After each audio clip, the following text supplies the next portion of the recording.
Entonces, claro, a eso va alineado a la visión de Bill Gates. Bill Gates lo que dice es, bueno, entonces, proporcional a eso, que las empresas, si antes tenían 1.000 trabajadores y ahora reducieron a 500, incluyendo herramientas de inteligencia artificial, que sigan pagando los impuestos como si tuvieran los 1.000.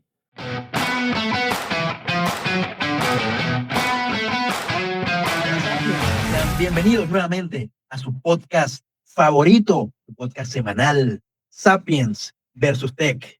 ¿Y de qué vamos a estar hablando el día de hoy, Juan Antonio? Bueno, buenas noches, Sapiens. El día de hoy, yo creo que vamos a hacer como una especie de viraje sobre el tema que estábamos hablando la semana pasada, porque se notó al final como muy desolador el panorama y realmente nosotros no queremos transmitir eso, o sea, no todo está perdido. Como bien dijiste en un momento, como bien dijo José en un momento, la educación lo que amerita es una reforma. Y yo, por ejemplo, una de las ideas que tengo es que podamos estar teniendo, en lugar de exámenes escritos, podamos estar teniendo más debates, exposiciones, someter a la gente a escenarios reales donde estos tengan que tomar decisiones y realmente implantarse un criterio. También creo que traigo otra hipótesis a la mesa, la ciencia, y tiene que haber estudios que logren encontrar con ese punto de quiebre donde el ser humano tenga que dejar de, o sea, no use IA en cierta edad y luego de cierta edad ya la puede usar.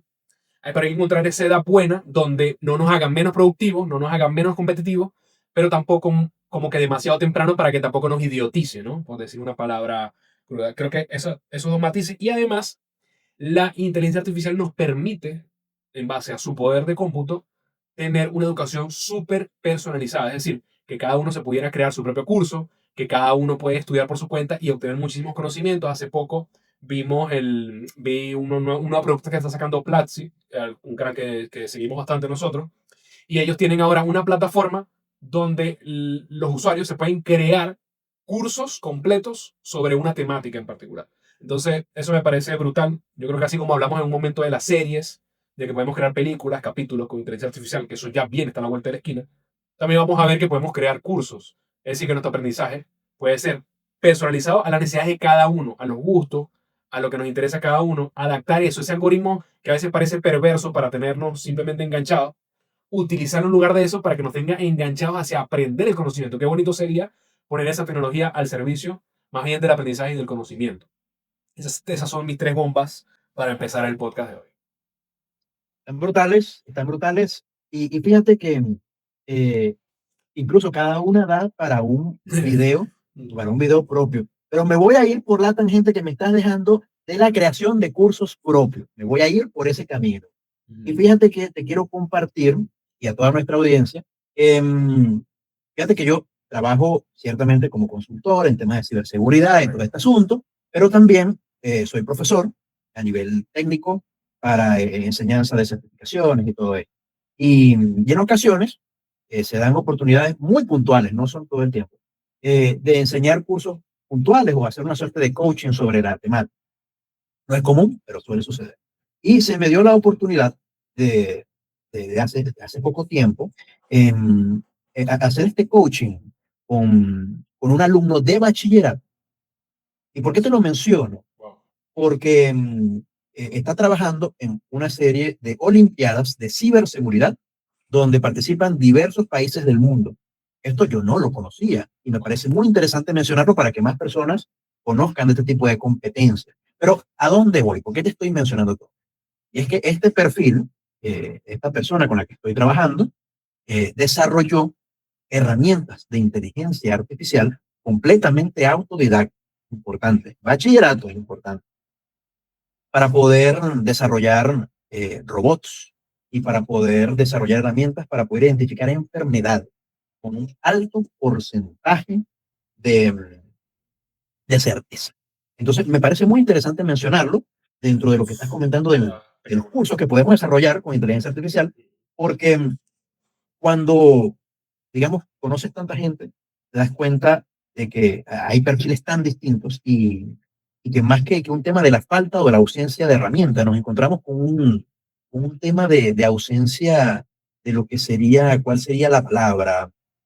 De realmente querer, de realmente querer desarrollar este tipo de habilidades, porque muchas veces se da el tema de que tenemos la tecnología, bueno, de por sí todo el mundo tiene un dispositivo de esto que tiene incluso más potencia de muchas de las naves espaciales, creo que de todas las naves espaciales del pasado, Exacto. y que realmente no hacemos absolutamente nada con él. No nos ponemos esa,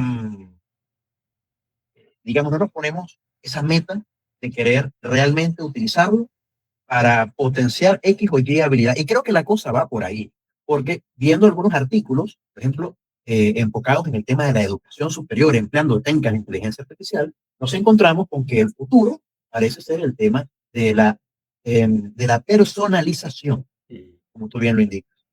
Creo que ese es el futuro, que cada uno pueda, digamos, y creo que esto lo hemos mencionado en capítulos anteriores, pero en el salón de clases, cada uno pueda tener esa suerte de profesor de IA que va a, digamos, al ritmo realmente que uno va sobre X o Y tema, y que el profesor no desaparezca, sino que se convierta en un coach, en un guía Claro. para esos alumnos. Sí, sí, un facilitador. De hecho, mira, o sea, actualmente no sé si a ti te ha pasado y seguramente nos pasa a nosotros que videos en YouTube que son grabados originalmente en otro idioma, como inglés, italiano, en otro, ya directamente como YouTube detecta que tú estás en Latinoamérica, te lo pone en español. No sé si te pasa eso. Pero resulta que No, no he fijado, pero cuando ves la configuración, era un video que en realidad es de un tipo gringo, pero él te lo traduce. Y la traducción no es la mejor porque uno sí no te queda un poco raro, sí, pero es buena. O sea, evidentemente es el estado del arte actual, lo que siempre decimos. O sea, esto en 5, 2 años, un año, va a estar muchísimo mejor. Entonces, ¿a qué voy con esto? Que nosotros podemos agarrar al mejor profesor, por decir algo, al mejor profesor de ecuaciones diferenciales, por poner un tema que más o menos la gente entiende. Al mejor profesor de ecuaciones diferenciales de todo el mundo, ¿verdad? Metemos todas sus enseñanzas en una inteligencia artificial y a partir de esa persona, que es la mejor, la más capacitada, la que ilustra mejor sus ideas, la que a la gente le entiende más, este, transmitirlo en todos los idiomas y tener un avatar de ese profesor que te esté explicando las cosas en inteligencia artificial, obviamente como si fuera una videoclase, como si fuera una clase virtual, pero básicamente te lo da ese profesor que es el mejor de todos. Y obviamente tener a un profesor que vea el tema del foro, el debate, que mira, este profesor nos dio esta clase, listo, clase de 45 minutos, debate. Armen grupos acá y vamos a debatir estas ideas, vamos a hacer dinámicas. Eso creo que debería ser la transformación de la educación. Menos temas escritos, menos tarea para la casa. No, vamos a poner a pensar a la gente allí, en ese recinto, y vamos a hacer que debatan ideas, que analicen, que bueno, que se preparen para la vida, básicamente. fíjate que eso es muy interesante y me parece que es el camino, pero hay matices porque también nos encontramos con la incidencia de que ahora todo quiere, de esta educación online, todo lo queremos hacer online, y aunque tiene sus gran cantidad de ventajas, también nos encontramos con que la educación se ha vuelto un poco más solitaria. Entonces, no es lo mismo esa dinámica que, que, digamos, es muy interesante en un salón de clase, Pero ¿qué te pero que parece? no en Sí, todas yo, las yo, modalidades creo que se puede aplicar. yo sé para dónde va. Pero ¿qué te parece hacer esto, pero en un salón de clase con la supervisión de un profesor? Que sería, Totalmente, ahí claro, estoy totalmente de acuerdo. nos llevamos esto a un salón de clase, el profesor no te va a dar la clase directamente, va a poner a la mente brillante a dar la clase y el profesor te va a facilitar, va a hacer que la gente haga dinámicas, debates directamente. O sea, no es que lo vas a ver en tu casa. O sea, yo creo, porque si no, entonces como que eliminamos directamente los recintos educativos, ¿no? No es que lo vas a ver en tu casa, sino que vas a ir a un sitio de debate, de discusión, que yo creo que eso es lo que se tiene que cuidar, que la gente tenga la capacidad de transmitir sus ideas, de debatir, de compartir conocimiento, de interconectar con otros seres humanos. Porque si lo llevamos a un entorno aislado, creo que es muy peligroso, como dices tú. Se convierte en algo muy, muy solitario. Realmente, ¿cómo garantizas que estás generando habilidades de pensamiento crítico? O sea, no se podría dar la supervisión. O sea, es lo que yo veo como visión de arreglo para la educación. Sí, ciertamente, creo que para que esto, o sea, que esta idea que estamos proponiendo prospere, necesitamos estar dentro del salón de clase, porque ciertamente dentro del esquema online está mucho más complicado. Sin embargo, no podemos tampoco hacernos los ciegos ante el tema de que el tema online Claro. es importante, de verdad. Es algo que está aquí, no se va a ir, y que más bien hay que buscar la manera de cómo hacer que dentro del esquema online también se puedan adoptar este tipo de estrategias andragógicas. Claro, claro. Un poco y más. pedagógicas también. Exacto. Es que está buenísimo. Porque, ¿qué pasa? Yo lo veo más para bachillerato y universidad. Que sí o sí la gente igual va a su universidad, ¿no? Ahora, para lo que manejas, me imagino, estás hablando de quizás algún estudio de posgrado, algún estudio de perfeccionamiento técnico, que capaz por ahí que se vea más a nivel de online. Por ejemplo, yo estoy haciendo un curso de fotogrametría con drones.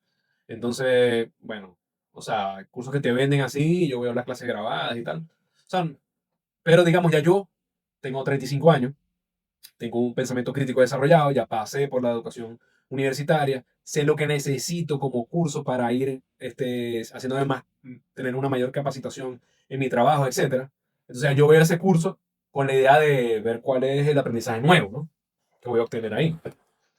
Entonces yo creo que hay que tener como que esos filtros, sin embargo, no quiere decir que en ese tipo de cursos también se implemente esta tecnología, ¿no? O sea, Sí, por y eso es que que, ojo, es que tienes toda la razón. No es lo mismo la andragogía, que es, digamos, la educación enfocada en adultos, que la ujú, pedagogía, que es la enfocada en jóvenes.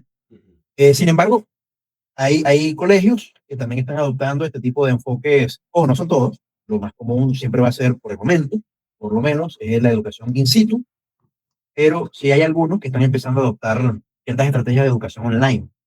ujú. Pero bueno, el tema de, digamos, de apoyarnos con inteligencia artificial en las clases in situ, ciertamente es el más interesante, pero también enfrenta ciertos desafíos, porque entonces tenemos que asumir que cada persona va a tener una laptop con la que puede interactuar con la inteligencia artificial, o por lo menos una tablet. Y ahí nos enfrentamos con lo que conversábamos la, la semana pasada, sobre que más bien hay muchos países que están retirando el uso de dispositivos tecnológicos en alumnos de temprana edad. Pero escucha, espérate. Entonces, ya para terminar la idea rapidito, porque entonces ahí tenemos que enfocarnos en lo que tú mencionaste al principio de este capítulo. Tenemos que identificar esa edad Esa edad. en la que tenemos que poder darle los dispositivos tecnológicos Mm. a las personas para evitar que nos embuten. Sí, sí, Totalmente sí. de acuerdo contigo ahí. Yo creo que la edad, y ahí tiene que hacer una labor, no sé, distintos institutos de investigación. Yo la verdad que desconozco, no sé, 10 12 años, cuál podría ser. O sea, eso hay que verlo desde el estudio cognitivo, ¿no? De la persona, no sé, un estudio que vea el desarrollo neuronal. No sé, supongo que mezclarán distintas disciplinas. Pero lo que voy es que la alternativa que te estaba planteando no es que yo voy al salón de clase y voy a ver la clase en la computadora, sino que de repente pues, coloco una pantalla como de cine, Ujú. y ahí se ve la clase que todos la puedan ver. Ujú. O sea, ese era como mi pensamiento de las clases de futuro.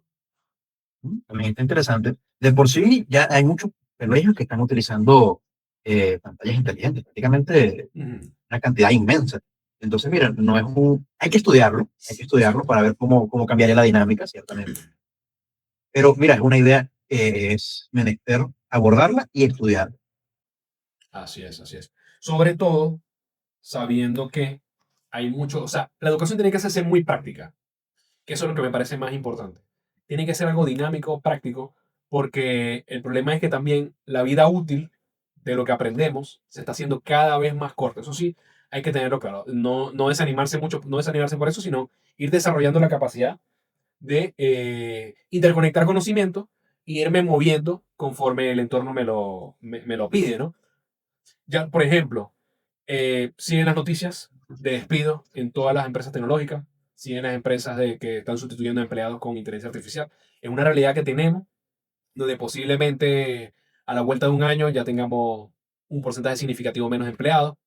Por ahí salió una noticia de Bill Gates analizando este panorama y él se enfoca en que hay tres sectores, eso lo dejamos acá como nota interesante, que hay tres sectores que indica Bill Gates, que está muy metido en este tema de inteligencia artificial, es el principal, uno de los principales inversores en OpenAI, socio de OpenAI. De hecho, hace poco me acabo de acordar de una noticia, un dato importante, y es que ellos tenían un convenio con OpenAI, no sé si sabías, de que cuando llegara a la inteligencia artificial en general, a la AGI, ellos iban a romper relación con Microsoft. O Ya, sea, sí. sí, o sea, el convenio se iba a acabar. La sociedad iba a llegar hasta la AGI. Pero ahora resulta que estuvieron en discusiones muy fuertes hace poco y Microsoft logró que quitaran esa cláusula del contrato. Entonces, a mí me llama mucho la atención ciertos movimientos, no sé, que venimos analizando hace tiempo, lo de los tantos millones de SoftBank, las amenazas de Elon Musk, y ahora que mismo Microsoft mandó a quitar esta cláusula del contrato, pareciera que se está cocinando la salida de una AGI. Pareciera. Cuidado con eso, se lo vamos a analizar en otro podcast. Pero Bill Gates dijo, hay tres sectores que son muy resilientes a los avances de la IA. Estos son desarrollo de software, como número uno. Contrario a lo que muchos piensan, el desarrollo de software que está muy tocado por el tema de cloud, el tema del bytecoding y todo esto, pero parece que más bien el desarrollo de software más bien se está poniendo en auge. Yo creo que se está dando más la teoría que conversamos el otro día con José, de que claro, hay mucha más gente pudiendo llevar su idea a la realidad, pero se encuentra con que yo llevo esta idea a la realidad, pero entonces puedo tener puedo tener ciberataques, no sé cómo escalarlo, cómo hago para que esto no se rompa, montarlo en una nube, o sea, distintas variables que se dan. Y creo que el desarrollador de software, siendo muchísimo más, abarcando muchísimo más campos, siendo un desarrollador de software más integral, creo que puede resistir a esta oleada. Por ahí está el sector energético, todo lo que es hidrocarburos, energías nucleares, etcétera. Hay mucha responsabilidad por medio, hay mucho análisis, estrategia, y parece que esto se va a mantener. De hecho, ahorita la energía está muy demandada, no hay suficiente energía para todo lo que se quiere hacer con inteligencia artificial. Y luego indica ciencia de la vida, biología, medicina investigativa, o sea, todo lo que es investigación en general. Investigar también sobre el origen de la vida, enfermedades. Claro, estos son personas que directamente son artífices, o sea, directamente son directores de orquesta de inteligencia artificiales para poder traer nuevo conocimiento a la humanidad, ¿no? En distintas áreas. Entonces creo que por ahí, por ahí como que van los tiros. Si te quieres ir por algo que digamos no estar más tranquilo, bueno, Bill Gates te está dando ahí los tips. Bueno, fíjate que ahí vamos a ver, para cerrar la idea anterior y conectarla con esta de Bill Gates que me dejaste sobre la mesa, te diría que ciertamente, para cerrar la idea del tema educativo, tenemos que empezar ya a trabajar eso inmediatamente, lo más rápido posible, en la forma de actualizar los métodos en los que impartimos clases, para adaptarnos a este mundo en el que estamos viviendo que está acelerado. Como bien mencionaste, prácticamente cada 6 meses tenemos cambios importantes, no terminamos de aprender una herramienta, una tecnología, porque ya tenemos un cambio dentro de ese semestre. Hace poco estaba escuchando un video de una entrevista, mira, no recuerdo exactamente cuál fue el entrevistado, referente a temas de tecnología, pero ciertamente hablaban de que no nos preocupáramos porque alguno de nuestros hijos no supiera utilizar algún tipo de herramienta de inteligencia artificial, que prácticamente cambia cada 2 años, entonces van a tener bastante tiempo para poder adaptarse. Esto creo que es importante, y lo ato con el tema de Bill Gates, porque ciertamente tenemos que desarrollar técnicas pedagógicas y andragógicas, creo que más pedagógicas entra aquí el caso, para que los alumnos del mañana puedan desarrollar habilidades de educación adecuada sin embrutecerse, por llamarlo de alguna forma, ¿no? Y creo que esto es muy importante porque el día de mañana, ellos se van a encontrar con un mundo donde vamos, que también dice Bill Gates en este artículo que estábamos conversando, eh, donde vamos a tener una gran cantidad de robots trabajando, que van a tomar puestos de trabajo. Algunas fuentes hablan de 50% para el 2030 aproximadamente, y esto es algo importante, algo muy, muy importante, porque ya en línea con lo que dice Bill Gates, ciertamente tengo algunos sentimientos encontrados con el punto que comenta sobre el tema de desarrollo de software. Creo que aunque se pueda democratizar el hecho de que podamos desarrollar software, eso no quiere decir que se vayan a abrir más empleos para desarrolladores de software. Bien, se pueden abrir más oportunidades de emprendimiento, pues sí, de repente las personas pueden trabajar más como freelance, sí, pero que las organizaciones puedan ofrecer más trabajos de desarrollo de software, no lo veo. Creo que la tendencia no es esa, es lo que veníamos conversando desde el episodio anterior, donde hemos visto un gran porcentaje de despidos dentro de temas tecnológicos. Dentro de los sectores energéticos, ciencias de la vida, mira, me parecen muy interesantes, y creo que ahí ciertamente por el momento no vamos a ver ningún tipo de despidos. Por el momento, incluso te diría que aún en muchas oficinas no vamos a ver ningún tipo de despidos. pero creo, más bien, llevándole la contraria al pana Gates, ¿sabes? El pana Gates, al pana Bill. El pana Bill, mira, no sé, discrepo un poco por ese lado, porque no es lo que nos están diciendo las estadísticas ahora mismo. Más bien, una de las cosas que él comenta en estos artículos es lo que él propone sobre el tema de los robots. Me llamó poderosamente la atención y podemos hablar un poco de eso porque se ata muy bien con lo que veníamos conversando en el episodio anterior. ¿Y qué es lo que dice el pana Bill? Bueno, Bill Gates dice que propone que los robots paguen impuestos. Un poco de lo que hablábamos, de la idea con la que terminamos el episodio Ujú. anterior con el tema, una suerte de tecnoismo, ¿no? Sí, Entonces, me parece muy interesante abordar eso, porque sí. ciertamente, ¿qué pasa si tenemos robots en todas partes? Entonces, ¿cómo vamos a trabajar? O más bien, ¿cómo va a ganar dinero la gente que va a perder sus empleos? Creo que es una idea muy interesante de abordar. Sí, o sea, está durísimo porque, claro, o sea, tenemos por un lado la película positiva donde tenemos a los otros panas que hicieron su empresa de 1.000 millones con inteligencia artificial y así podemos llevarlos a escalas menores, otros que hagan emprendimientos en el sector de tecnología o utilicen la inteligencia artificial para brindar algún servicio. Pero ciertamente, y eso lo conversaba con mi esposa temprano, o sea, no todo el mundo va a poder hacer negocio. No todo el mundo, porque es que no hay mercado tampoco para que todo el mundo sea empresario. O sea, no hay forma de que eso pueda suceder. O sea, necesitamos sí o sí gente que igual trabaje en alguna fuerza laboral, o simplemente no hay mercado que te adquiera tanto. O sea, por ejemplo, es como que yo me dedico a la construcción de casas, por decirlo. Va a llegar un punto que por mucha gente que tenga ahí y sea productiva y tal, o sea, el mercado se va a acabar. O sea, yo no me pueden comprar tantas casas.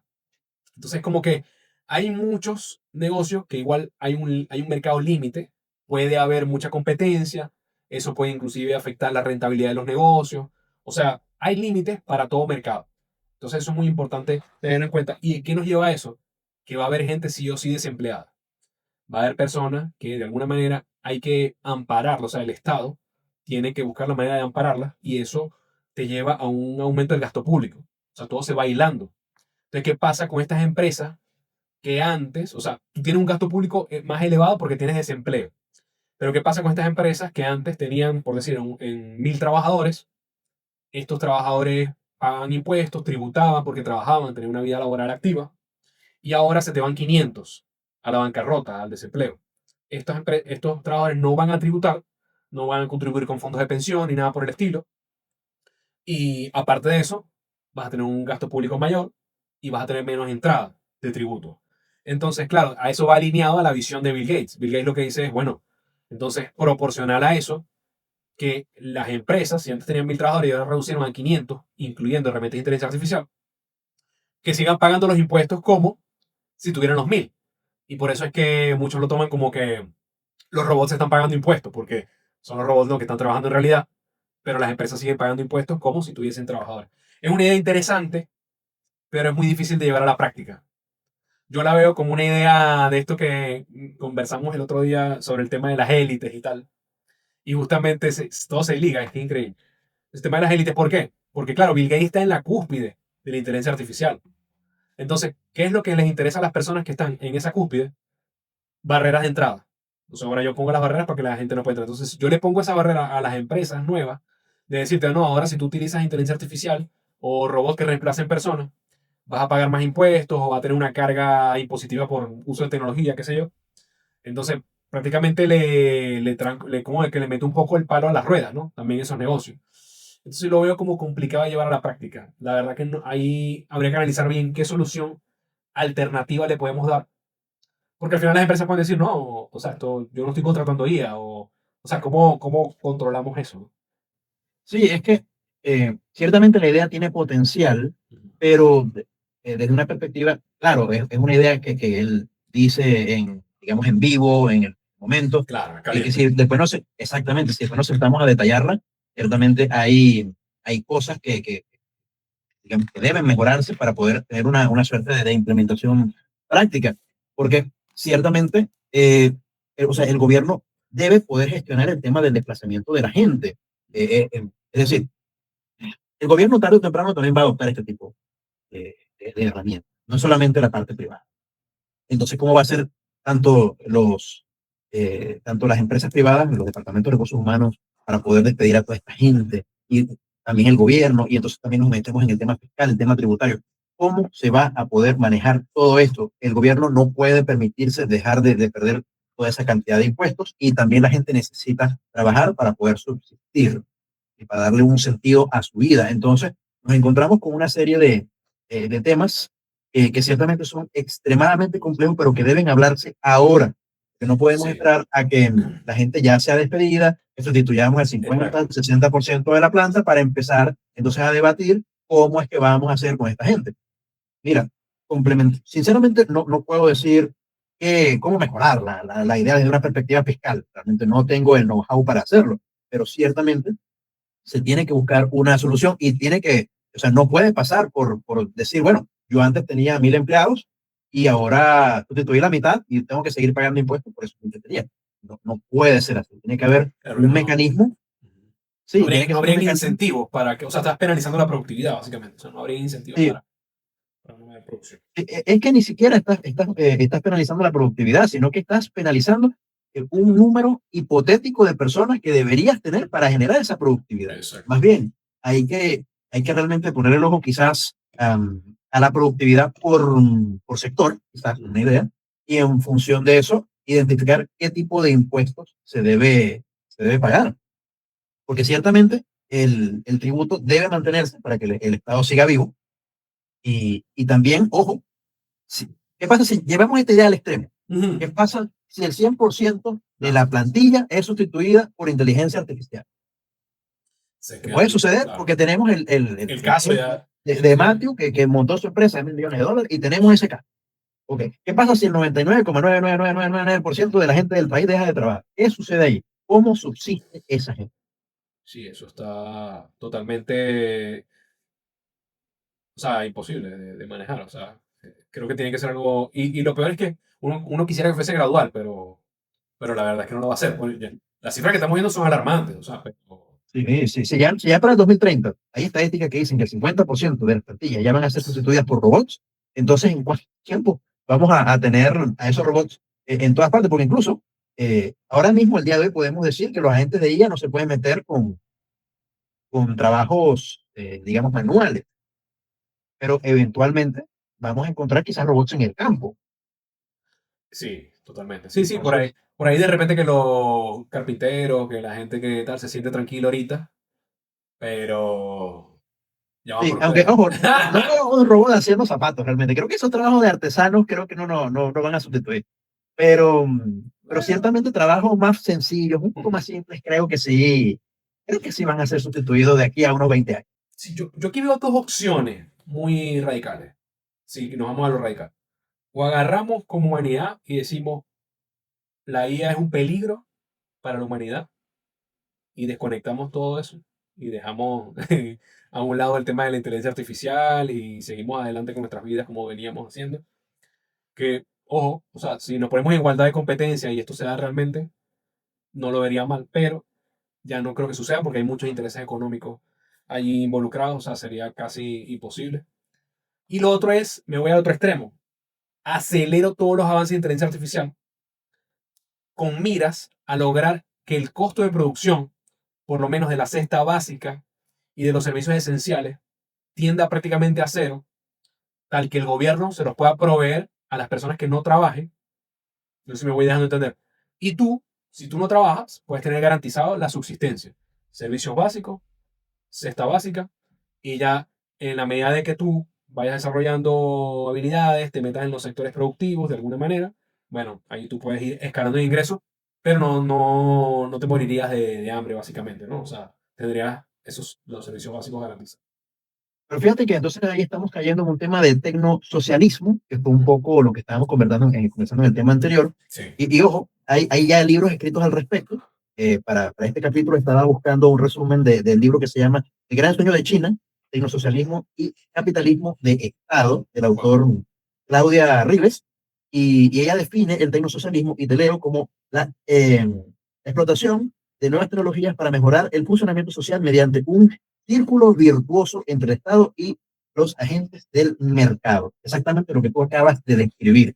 El uso de tecnologías de vanguardia, robots, inteligencia artificial, X y Z, para mejorar el estilo de vida de la gente. Y entonces, ¿qué pasa si llevamos esta idea al extremo y el 99,9999% deja de trabajar? Bueno, entonces esa gente se tiene, o sea, hay que tener todo gratuito o tener una suerte de pago que tiene que salir de alguna parte para esta gente para que pueda cubrir sus necesidades, porque en teoría no tendrían que trabajar. Y, y ojo, ahí nos encontramos con varios temas ya hasta filosóficos, porque si el trabajo se supone es el que le da sentido a la existencia, entonces, ¿qué pasa en una existencia donde no tengamos que trabajar? Entonces, ojo, El sentido estamos de la llevando vida. la idea al extremo, estamos llevando la idea al extremo. Pero entonces aparecen otro tipo de riesgos que se me acaban de ocurrir mientras estabas hablando, y entonces vamos a refrescar un poco la memoria sobre lo que ocurrió en 1859, Wow. el evento Carrington. Cuéntame más. El, fíjate que el evento Carrington fue la tormenta solar jamás, no ha habido otra más fuerte en nuestra existencia, bueno, por lo menos en nuestro paso por este planeta. Y si la memoria no me falla, se cuentan una cantidad extrema de cosas del evento Carrington. Muchos dispositivos se quemaron, bombillas se encendían sin estar conectadas, porque por la cantidad de energía electromagnética que había en el entorno. Prácticamente todo se quemó. Entonces, claro, estamos hablando de 1859, lo que había era el telégrafo. Entonces no pasa nada. Eso todo se resolvió en relativamente poco tiempo. Pero ¿qué pasa? Ya teniendo ese antecedente, sucede algo similar, porque es algo que realmente no podemos controlar. Entonces, ¿qué pasa si estamos en un mundo, y ojo, estamos llevando la idea al extremo, ¿no? Estamos llevando las ideas al extremo, y qué pasa si sucede un evento similar, bueno, que de por sí con tormentas solares algunos satélites, eh, digamos, se ven afectados, pero en un mundo donde ya estemos en una suerte de tecnocracia, mira, ya ahí las consecuencias serían Mucho más fuerte. ya extremas, extremas. Mucho más fuerte. Bueno, yo creo que hay un matiz importante para cerrar la idea del trabajo. Por ahí, varios defensores del tema de la renta básica universal, no sé si has escuchado ese tema, por ejemplo, Sí, Elon claro. Musk, entre otros. Yo veo más factible que la IA, o sea, con infraestructura de inteligencia artificial, se puedan proveer servicios básicos y comida a bajo costo, o que el gobierno lo pueda cubrir, a que realmente se le dé una renta a las personas y se les pague mensualmente. O sea, lo veo más complicado. Aunque hay países que ya tienen como esa infraestructura, por ejemplo, Venezuela tiene algo similar. Y hay países que también que te dan un pago, pero realmente eso contribuye con el tema de la inflación. Entonces es preferible que el gobierno provea el servicio y más bien disminuya su costo a raíz de que bajó el costo de producción. Eso me parece más. Ahora, la cosa es, ¿hay en el planeta Tierra, esa sería la otra pregunta que podemos agregar, ¿hay en el planeta Tierra los suficientes recursos para que todas las personas puedan vivir bien? Según los últimos estudios, no los hay. Entonces ahí es donde está un poco el mal Sí, sabor sí, de boca. sí, esa idea, como bien mencionas, la comentó Elon Musk en su momento, pero eh, una vez más, él lo comenta desde su posición de élite, ¿no? Y Eso. ahí tengo que llevar la contraria a otra de estas personas referentes. Pero es que Para Elon. ciertamente, sí, al pana Elon hay que llevar la contraria, porque o sea, ¿cuál es la definición de vivir bien? Cada persona te puede dar un concepto diferente.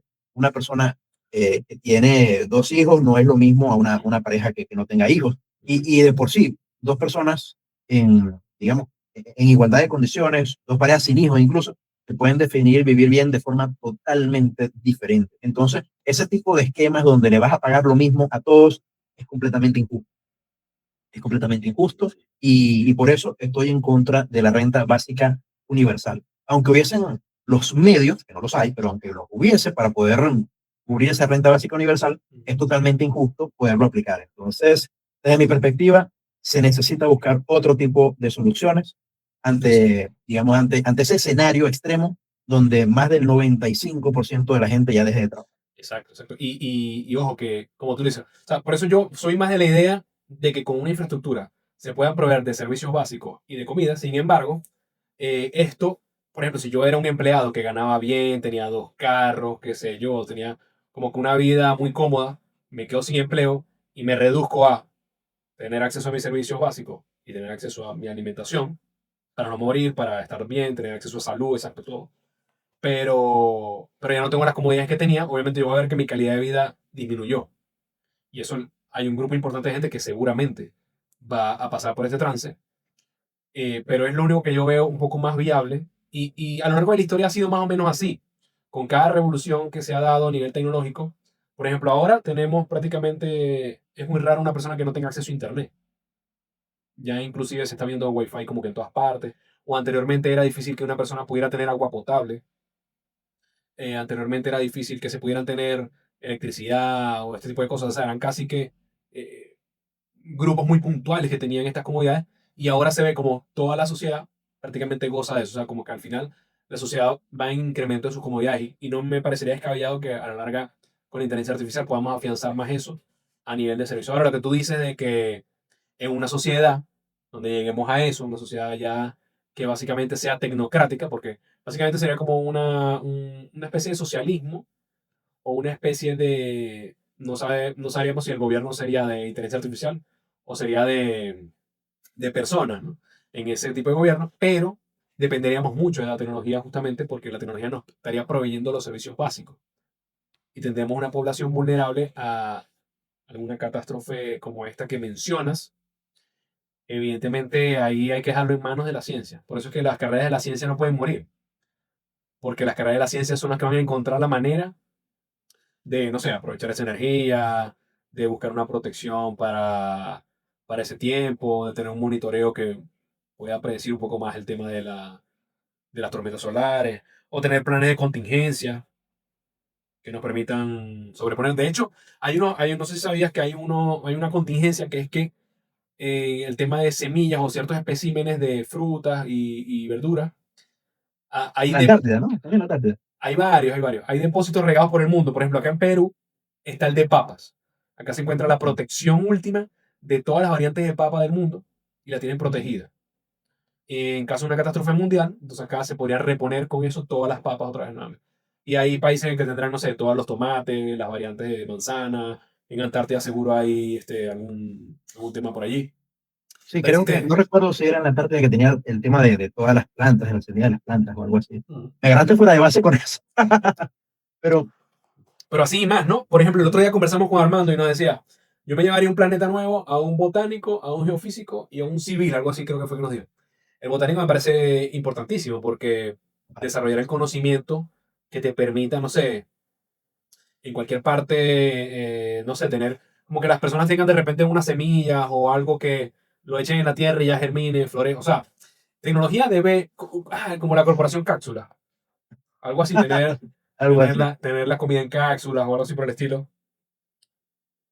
Algo se nos tiene que ocurrir. O sea, eso ya hay que hacerlo al ingenio humano para en caso de una catástrofe poder salir de esa, ¿no?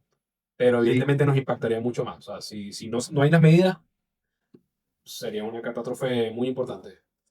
sí, es así. O Casi sea, de es que extinción. totalmente, O sea, casi realmente sí. O sea, casi. si se da una suerte de, volviendo, o sea, volviendo sobre la misma idea de este evento Carrington, llamémoslo un evento Carrington 2.0, Sí. mira, necesitaríamos eso sí o sí, porque ya dependemos en gran medida del tema de tecnología y es algo vital.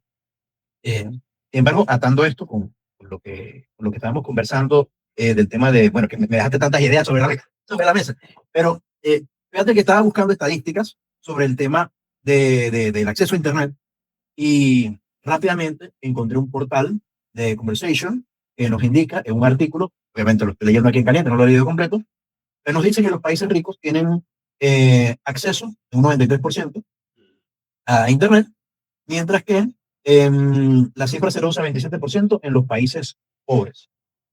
Entonces, sigue habiendo una desigualdad importante, pese a que, digamos que nuestra percepción sea Sí. de que poco a poco cada vez ya desaparecieron los cibercafés, porque todo el mundo tiene internet en su casa. Ciertamente hay un porcentaje importante de gente que aún no tiene este tipo de tecnologías. Entonces, digamos que masificar lo que serían políticas tecnocráticas por llamarlo de alguna manera. A nivel global, pues todavía creo que nos falta un gran camino por recorrer. Sin embargo, y creo que con esto podemos ir cerrando el episodio, todavía pues nos queda un largo, largo, largo, largo camino por recorrer y una gran cantidad de desafíos a nivel de lo que sería el Estado, a nivel de lo que sería el tema universitario, a nivel de lo que sería el uso adecuado de este tipo de tecnologías por parte de las empresas. Y creo que todavía es un tema, bueno, todavía tenemos mucha tela que cortar sobre estos temas.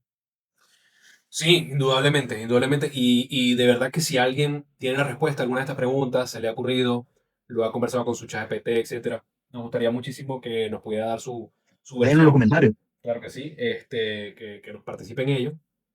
Y bueno, la brecha es grande, obviamente se van a hacer muchos experimentos. Yo creo que, como tú dices, implantarlo globalmente va a ser difícil. Esto va a ser algo que primero los países desarrollados lo van a, dígase Estados Unidos, Europa, China, lo van a implementar primero. Lo bueno es que ellos también van a cometer los errores primero, porque ellos van a ver lo que va saliendo mal y esperemos que ya cuando nos llegue a nosotros esté más pulido.